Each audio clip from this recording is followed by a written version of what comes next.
Madam Speaker, Mr. Vice President, members of Congress, the First Lady of the United States, and my fellow Americans, we meet tonight at a moment of unlimited potential.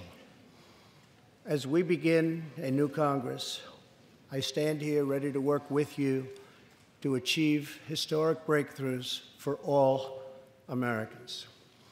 Millions of our fellow citizens are watching us now gathered in this great chamber, hoping that we will govern not as two parties, but as one nation. The agenda I will lay out this evening is not a Republican agenda or a Democrat agenda. It's the agenda of the American people. Many of us have campaigned on the same core promises: to defend American jobs and demand fair trade for American workers, to rebuild and revitalize our nation's infrastructure, to reduce the price of health care and prescription drugs, to create an immigration system that is safe, lawful, modern, and secure, and to pursue a foreign policy that puts America's interest first. There is a new opportunity in American politics if only we have the courage together to seize it.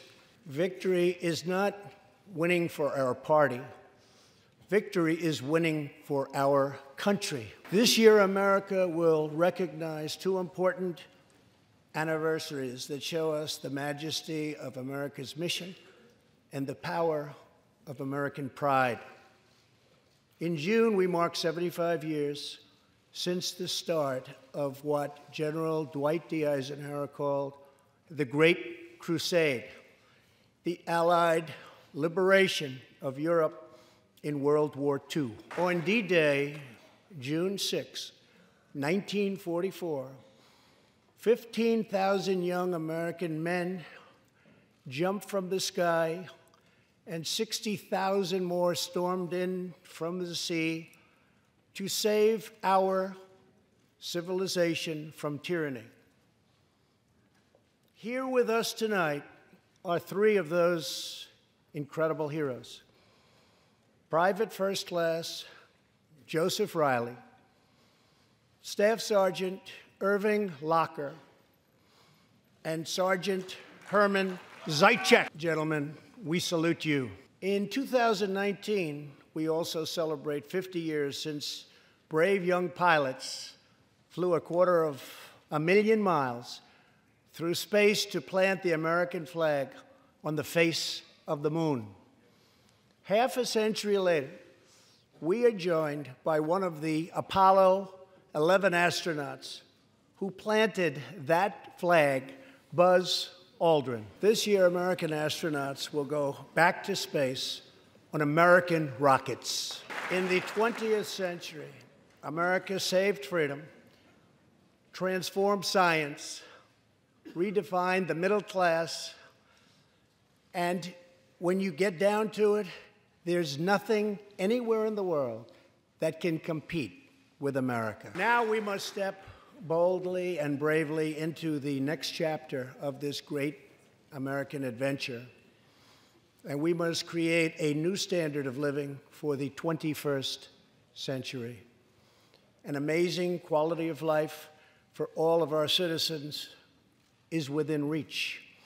We can make our communities safer, our families stronger, our culture richer, our faith deeper, and our middle class bigger and more prosperous than ever before. But we must reject the politics of revenge, resistance, and retribution, and embrace the boundless potential of cooperation, compromise, and the common good. Together, we can break decades of political stalemate. We can bridge old divisions, heal old wounds, build new coalitions, forge new solutions, and unlock the extraordinary promise of America's future. The decision is ours to make.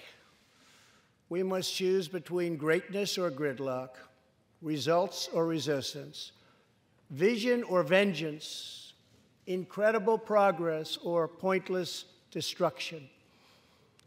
Tonight, I ask you to choose greatness. Over the last 2 years, my administration has moved with urgency and historic speed to confront problems neglected by leaders of both parties over many decades. In just over 2 years since the election, we have launched an unprecedented economic boom, a boom that has rarely been seen before. There's been nothing like it. We have created 5.3 million new jobs and, importantly, added 600,000 new manufacturing jobs, something which almost everyone said was impossible to do. But the fact is, we are just getting started. Wages are rising at the fastest pace in decades and growing for blue-collar workers, who I promised to fight for. They're growing faster than anyone else thought possible. Nearly 5 million Americans have been lifted off food stamps. The U.S. economy is growing almost twice as fast today as when I took office.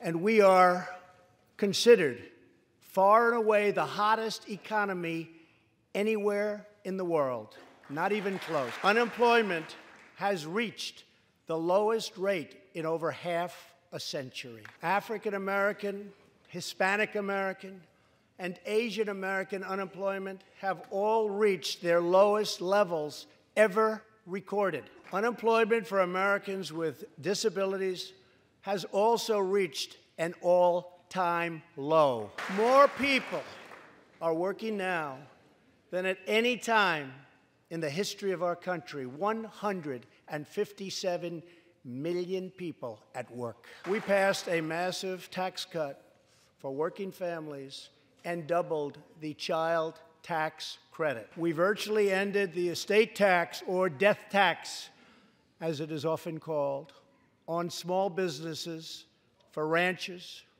and also for family farms. We eliminated the very unpopular Obamacare individual mandate penalty, and to give critically ill patients access to life-saving cures, we passed, very importantly, right to try. My administration has cut more regulations in a short period of time than any other administration during its entire tenure. Companies are coming back to our country in large numbers, thanks to our historic reductions in taxes and regulations. And we have unleashed a revolution in American energy.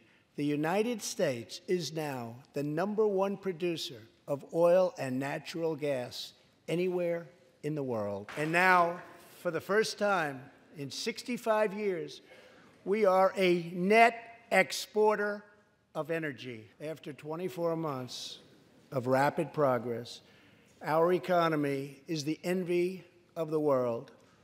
Our military is the most powerful on earth by far. And America is again winning each and every day. Members of Congress, the state of our union is strong. That sounds so good. Our country is vibrant, and our economy is thriving like never before. On Friday, it was announced that we added another 304,000 jobs last month alone, almost double the number expected. An economic miracle is taking place in the United States, and the only thing that can stop it are foolish wars, politics, or ridiculous partisan investigations. If there is going to be peace and legislation, there cannot be war and investigation. It just doesn't work that way. We must be united at home to defeat our adversaries abroad. This new era of cooperation can start with finally confirming the more than 300 highly qualified nominees who are still stuck in the Senate, in some cases years and years waiting. Not right. The Senate has failed to act on these nominations, which is unfair to the nominees and very unfair to our country. Now is the time for bipartisan action. Believe it or not, we have already proven that that's possible.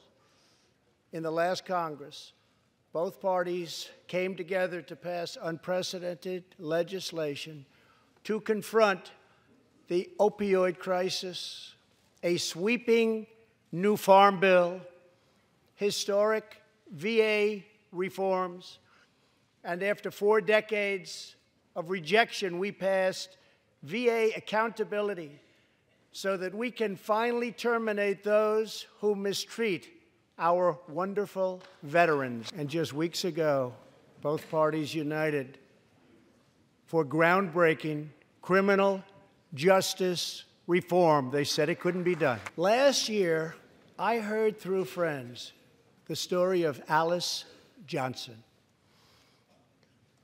I was deeply moved. In 1997, Alice was sentenced to life in prison as a first-time nonviolent drug offender. Over the next 22 years, she became a prison minister, inspiring others to choose a better path. She had a big impact on that prison population and far beyond. Alice's story underscores the disparities and unfairness that can exist in criminal sentencing and the need to remedy this total injustice.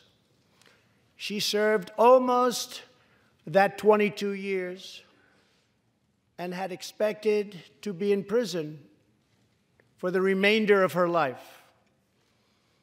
In June, I commuted Alice's sentence.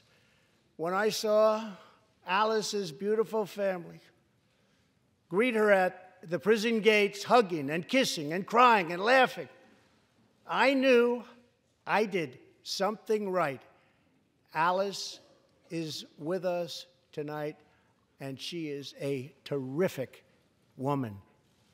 Terrific. Alice, please. Alice, thank you for reminding us that we always have the power to shape our own destiny. Thank you very much, Alice. Inspired by stories like Alice's, my administration worked closely with members of both parties to sign the First Step Act into law. This legislation reformed sentencing laws that have wrongly and disproportionately harmed the African American community. The First Step Act gives nonviolent offenders the chance to re-enter society as productive, law-abiding citizens. Now, states across the country are following our lead. America is a nation that believes in redemption. We are also joined tonight by Matthew Charles from Tennessee. In 1996, at the age of 30, Matthew was sentenced to 35 years for selling drugs and related offenses. Over the next 2 decades, he completed more than 30 Bible studies, became a law clerk, and mentored many of his fellow inmates. Now Matthew is the very first person to be released from prison under the First Step Act. Now, Republicans and Democrats must join forces again to confront an urgent national crisis. Congress has 10 days left to pass a bill that will fund our government, protect our homeland, and secure our very dangerous southern border. Now is the time for Congress to show the world that America is committed to ending illegal immigration and putting the ruthless coyotes, cartels, drug dealers, and human traffickers out of business. As we speak, large, organized caravans are on the march to the United States. We have just heard that Mexican cities, in order to remove the illegal immigrants from their communities, are getting trucks and buses to bring them up to our country in areas where there is little border protection. I have ordered another 3,750 troops to our southern border to prepare for this tremendous onslaught. This is a moral issue. The lawless state of our southern border is a threat to the safety, security, and financial well-being of all America. We have a moral duty to create an immigration system that protects the lives and jobs of our citizens. This includes our obligation to the millions of immigrants living here today who followed the rules and respected our laws. Legal immigrants enrich our nation and strengthen our society in countless ways. I want people to come into our country in the largest numbers ever, but they have to come in legally. Tonight, I am asking you to defend our very dangerous southern border out of love and devotion to our fellow citizens and to our country. No issue better illustrates the divide between America's working class and America's political class than illegal immigration. Wealthy politicians and donors push for open borders while living their lives behind walls and gates and guards. Meanwhile, working-class Americans are left to pay the price for mass illegal immigration. Reduced jobs, lower wages, overburdened schools, hospitals that are so crowded you can't get in, increased crime, and a depleted social safety net. Tolerance for illegal immigration is not compassionate. It is actually very cruel. 1 in 3 women is sexually assaulted on the long journey north. Smugglers use migrant children as human pawns to exploit our laws and gain access to our country. Human traffickers and sex traffickers take advantage of the wide open areas between our ports of entry to smuggle thousands of young girls and women into the United States and to sell them into prostitution and modern-day slavery. Tens of thousands of innocent Americans are killed by lethal drugs that cross our border and flood into our cities, including meth, heroin, cocaine, and fentanyl. The savage gang, MS-13, now operates in at least 20 different American states, and they almost all come through our southern border. Just yesterday, an MS-13 gang member was taken into custody for a fatal shooting on a subway platform in New York City. We are removing these gang members by the thousands, but until we secure our border, they're going to keep streaming right back in. Year after year, countless Americans are murdered by criminal, illegal aliens. I've gotten to know many wonderful angel moms and dads and families. No one should ever have to suffer the horrible heartache that they have had to endure. Here tonight is Deborah Bissell. Just 3 weeks ago, Deborah's parents, Gerald and Sharon, were burglarized and shot to death in their Reno, Nevada home by an illegal alien. They were in their 80s and are survived by 4 children, 11 grandchildren, and 20 great-grandchildren. Also here tonight are Gerald and Sharon's granddaughter, Heather, and great-granddaughter, Madison. To Deborah, Heather, Madison, please stand. Few can understand your pain. I will never forget, and I will fight for the memory of Gerald and Sharon, that it should never happen again. Not one more American life should be lost because our nation failed to control its very dangerous border. In the last 2 years, our brave ICE officers made 266,000 arrests of criminal aliens, including those charged or convicted of nearly 100,000 assaults, 30,000 sex crimes, and 4,000 killings or murders. We are joined tonight by one of those law enforcement heroes, ICE Special Agent Elvin Hernandez. When Elvin was a boy, he and his family legally immigrated to the United States from the Dominican Republic. At the age of 8, Elvin told his dad he wanted to become a special agent. Today, he leads investigations into the scourge of international sex trafficking. Elvin says that if I can make sure these young girls get their justice, I've really done my job.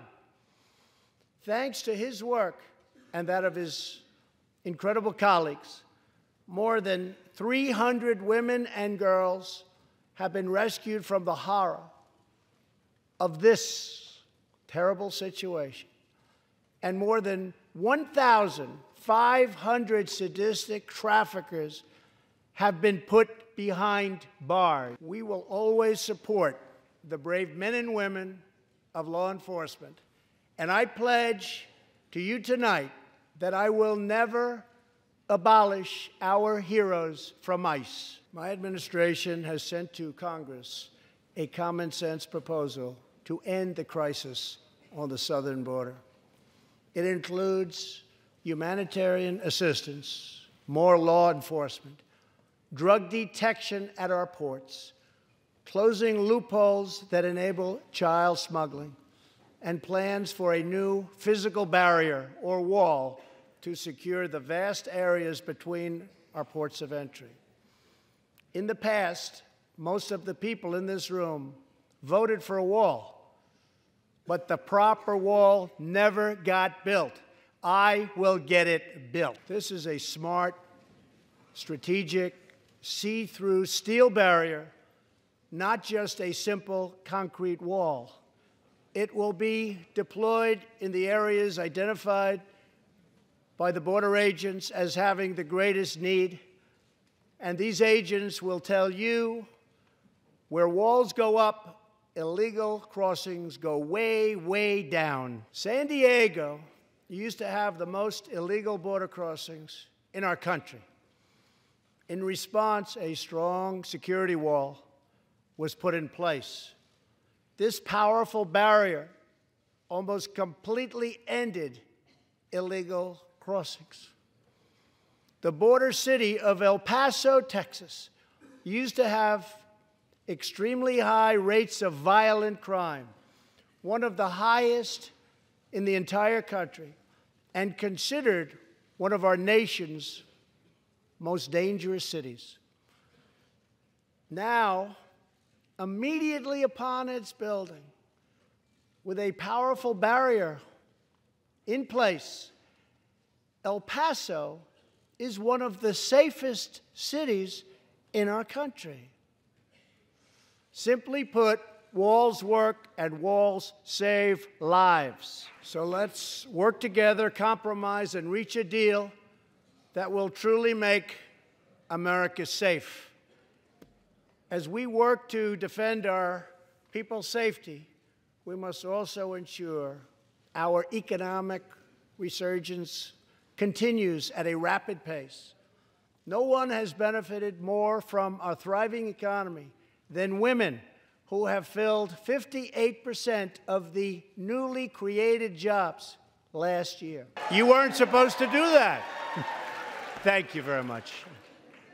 Thank you very much. All Americans can be proud that we have more women in the workforce than ever before. Don't sit yet. You're going to like this. And exactly 1 century after Congress passed the constitutional amendment giving women the right to vote, we also have more women serving in Congress than at any time before.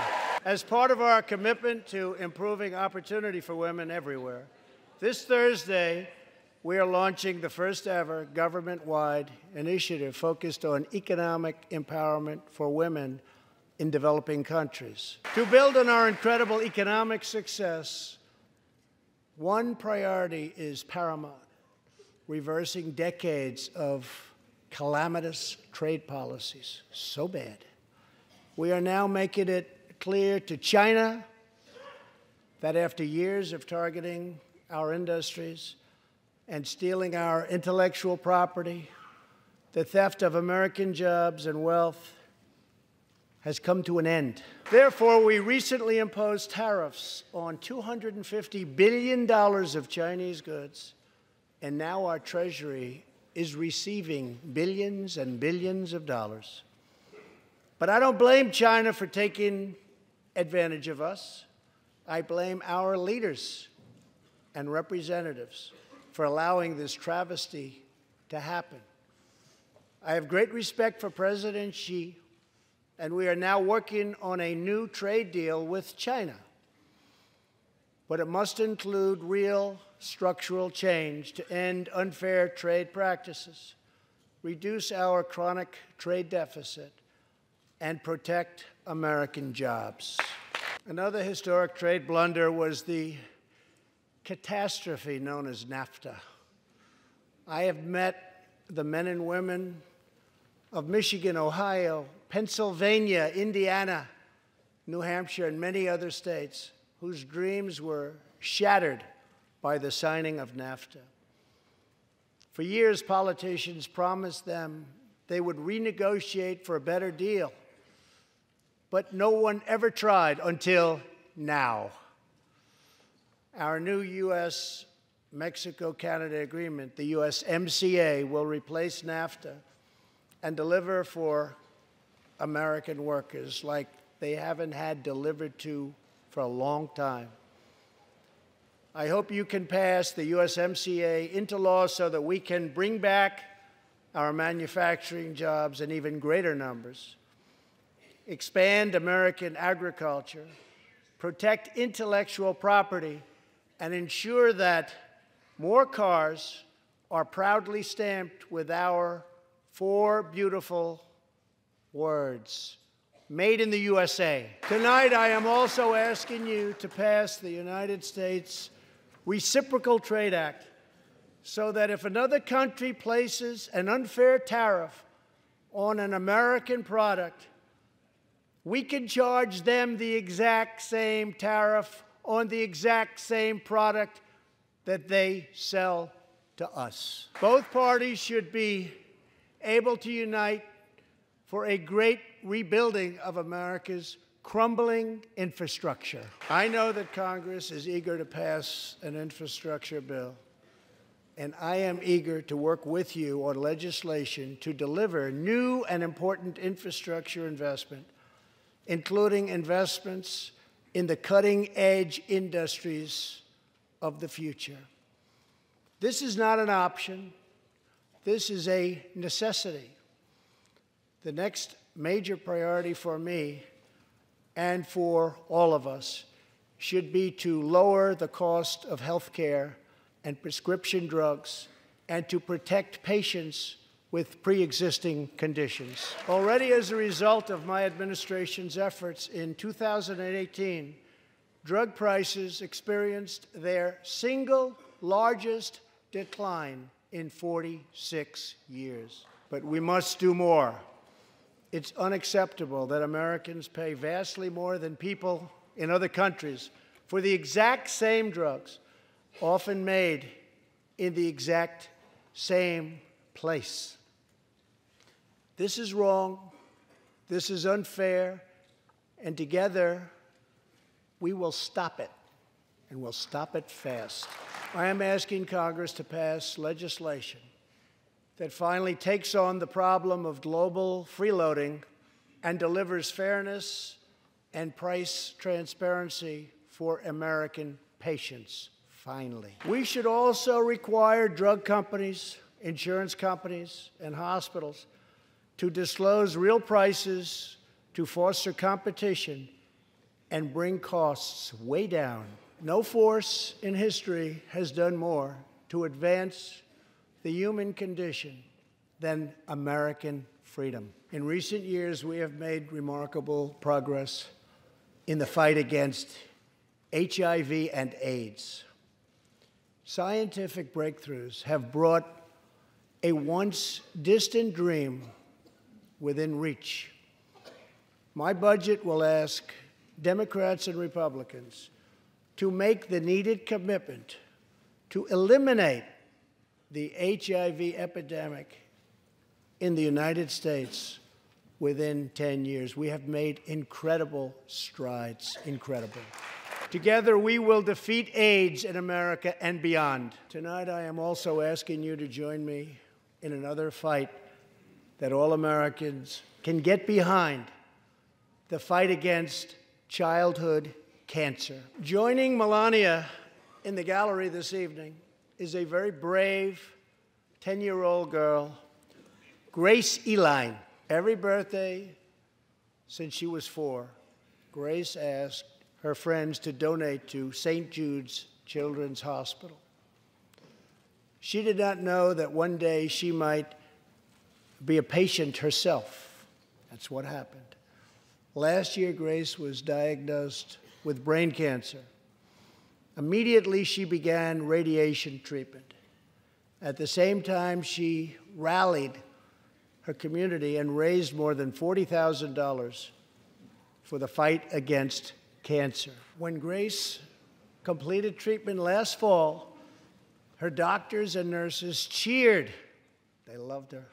They still love her. With tears in their eyes, as she hung up a poster that read, "Last day of chemo." Many childhood cancers have not seen new therapies in decades. My budget will ask Congress for $500 million over the next 10 years to fund this critical life-saving research. To help support working parents, the time has come to pass school choice for Americans' children. I am also proud to be the first president to include in my budget a plan for nationwide paid family leave so that every new parent has the chance to bond with their newborn child. There could be no greater contrast to the beautiful image of a mother holding her infant child than the chilling displays our nation saw in recent days. Lawmakers in New York cheered with delight upon the passage of legislation that would allow a baby to be ripped from the mother's womb moments from birth. These are living, feeling, beautiful babies who will never get the chance to share their love and their dreams with the world. And then we had the case of the governor of Virginia, where he stated he would execute a baby after birth. To defend the dignity of every person, I am asking Congress to pass legislation to prohibit the late-term abortion of children who can feel pain in the mother's womb. Let us work together to build a culture that cherishes innocent life. And let us reaffirm a fundamental truth. All children, born and unborn, are made in the holy image of God. The final part of my agenda is to protect American security.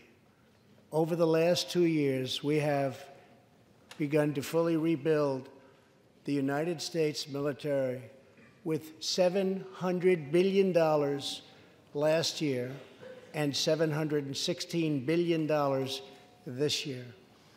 We are also getting other nations to pay their fair share. For years, the United States was being treated very unfairly by friends of ours, members of NATO. But now we have secured, over the last couple of years, more than $100 billion of increase in defense spending from our NATO allies.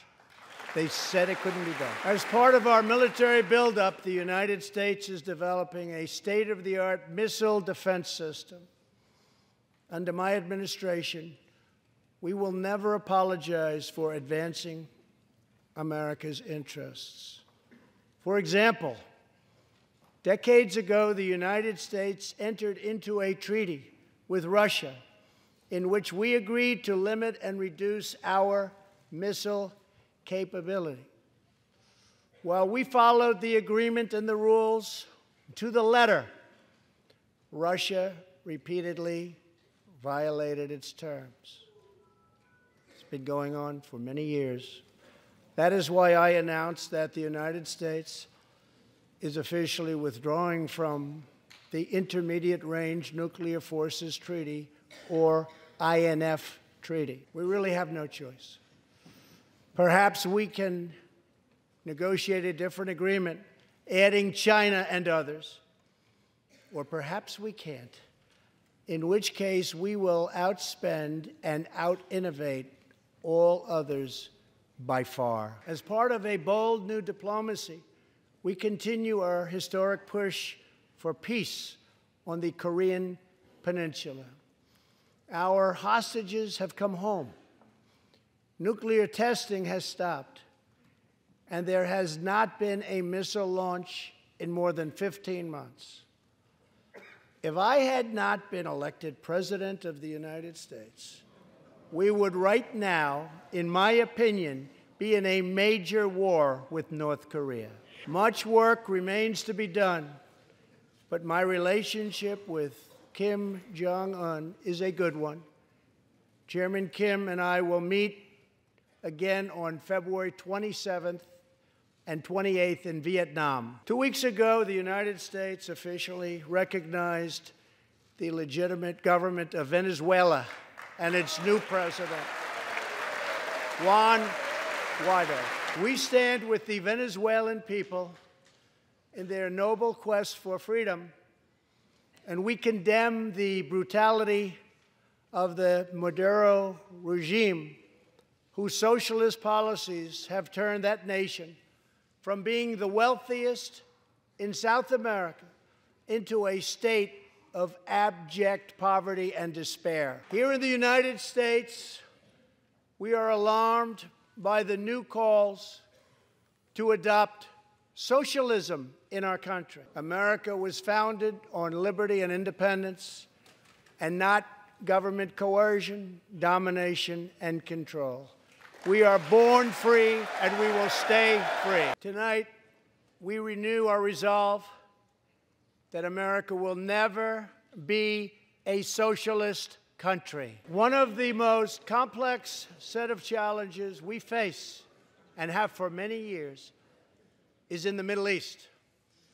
Our approach is based on principled realism, not discredited theories that have failed for decades to yield progress. For this reason, my administration recognized the true capital of Israel, and proudly opened the American embassy in Jerusalem. Our brave troops have now been fighting in the Middle East for almost 19 years. In Afghanistan and Iraq, nearly 7,000 American heroes have given their lives. More than 52,000 Americans have been badly wounded. We have spent more than $7 trillion in fighting wars in the Middle East. As a candidate for president, I loudly pledged a new approach. Great nations do not fight endless wars. When I took office, ISIS controlled more than 20,000 square miles in Iraq and Syria just 2 years ago. Today, we have liberated virtually all of the territory from the grip of these bloodthirsty monsters. Now, as we work with our allies to destroy the remnants of ISIS, it is time to give our brave warriors in Syria a warm welcome home. I have also accelerated our negotiations to reach, if possible, a political settlement in Afghanistan. The opposing side is also very happy to be negotiating. Our troops have fought with unmatched valor, and thanks to their bravery, we are now able to pursue a possible political solution to this long and bloody conflict. In Afghanistan, my administration is holding constructive talks with a number of Afghan groups, including the Taliban. As we make progress in these negotiations, we will be able to reduce our troops' presence and focus on counterterrorism, and we will indeed focus on counterterrorism. We do not know whether we'll achieve an agreement, but we do know that after 2 decades of war, the hour has come to at least try for peace, and the other side would like to do the same thing. It's time. Above all, friend and foe alike must never doubt this nation's power and will to defend our people. 18 years ago, violent terrorists attacked the USS Cole, and last month, American forces killed one of the leaders of that attack. We are honored to be joined tonight by Tom Wibberley, whose son, Navy seaman Craig Wibberley, was one of the 17 sailors we tragically lost.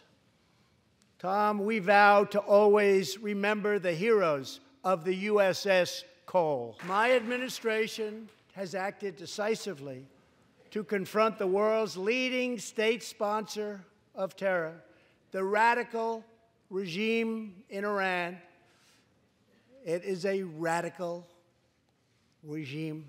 They do bad, bad things. To ensure this corrupt dictatorship never acquires nuclear weapons, I withdrew the United States from the disastrous Iran nuclear deal. And last fall, we put in place the toughest sanctions ever imposed by us on a country.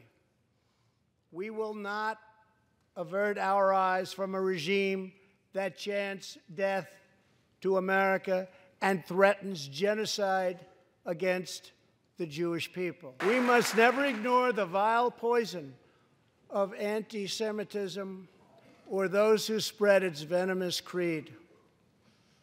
With one voice, we must confront this hatred anywhere and everywhere it occurs. Just months ago, 11 Jewish Americans were viciously murdered in an anti-Semitic attack on the Tree of Life Synagogue in Pittsburgh.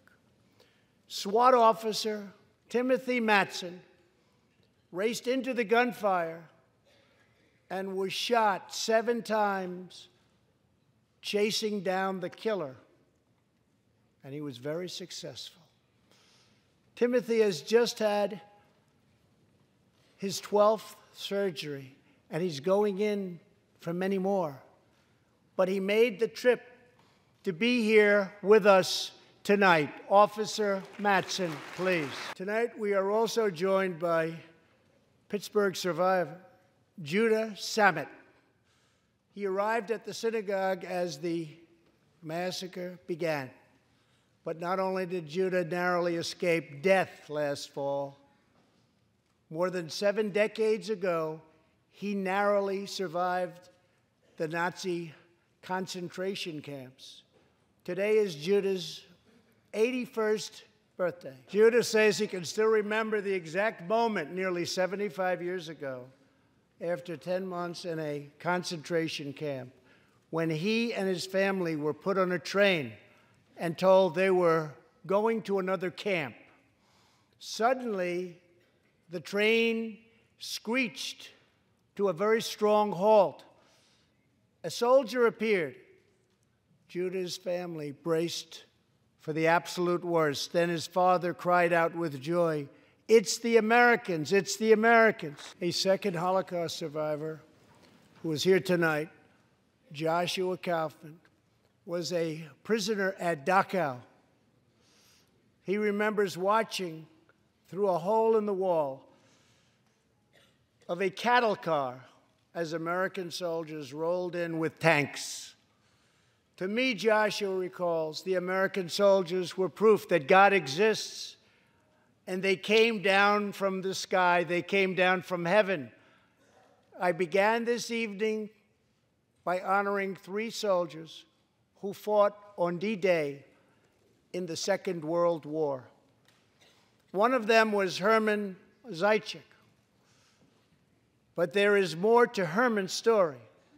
A year after he stormed the beaches of Normandy, Herman was one of the American soldiers who helped liberate Dachau. He was one of the Americans who helped rescue Joshua from that hell on earth.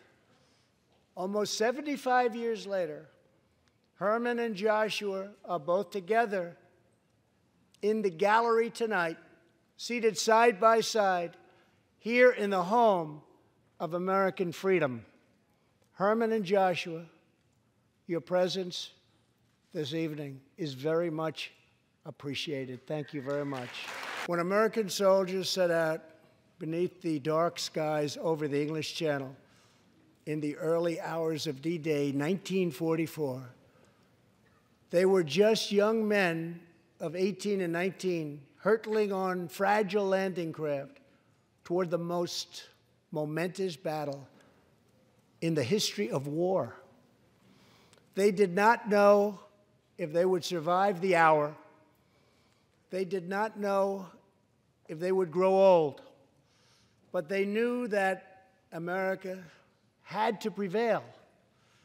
Their cause was this nation and generations yet unborn. Why did they do it? They did it for America. They did it for us. Everything that has come since our triumph over communism, our giant leaps of science and discovery, our unrivaled progress towards equality and justice, all of it is possible thanks to the blood and tears and courage and vision of the Americans who came before. Think of this Capitol. Think of this very chamber where lawmakers before you voted to end slavery, to build the railroads and the highways, and defeat fascism, to secure civil rights, and to face down evil empires. Here tonight, we have legislators from across this magnificent republic. You have come from the rocky shores of Maine and the volcanic peaks of Hawaii, from the snowy woods of Wisconsin and the red deserts of Arizona, from the green farms of Kentucky and the golden beaches of California. Together, we represent the most extraordinary nation in all of history. What will we do with this moment? How will we be remembered? I ask the men and women of this Congress, look at the opportunities before us. Our most thrilling achievements are still ahead. Our most exciting journeys still await. Our biggest victories are still to come. We have not yet begun to dream. We must choose whether we are defined by our differences or whether we dare to transcend them. We must choose whether we squander our great inheritance or whether we proudly declare that we are Americans. We do the incredible. We defy the impossible. We conquer the unknown. This is the time to reignite the American imagination. This is the time to search for the tallest summit and set our sights on the brightest star. This is the time to rekindle the bonds of love and loyalty and memory that link us together as citizens, as neighbors, as patriots. This is our future, our fate, and our choice to make. I am asking you to choose greatness. No matter the trials we face, no matter the challenges to come, we must go forward together. We must keep America first in our hearts. We must keep freedom alive in our souls. And we must always keep faith in America's destiny. That one nation, under God, must be the hope and the promise and the light and the glory among all the nations of the world. Thank you, God bless you, and God bless America. Thank you very much.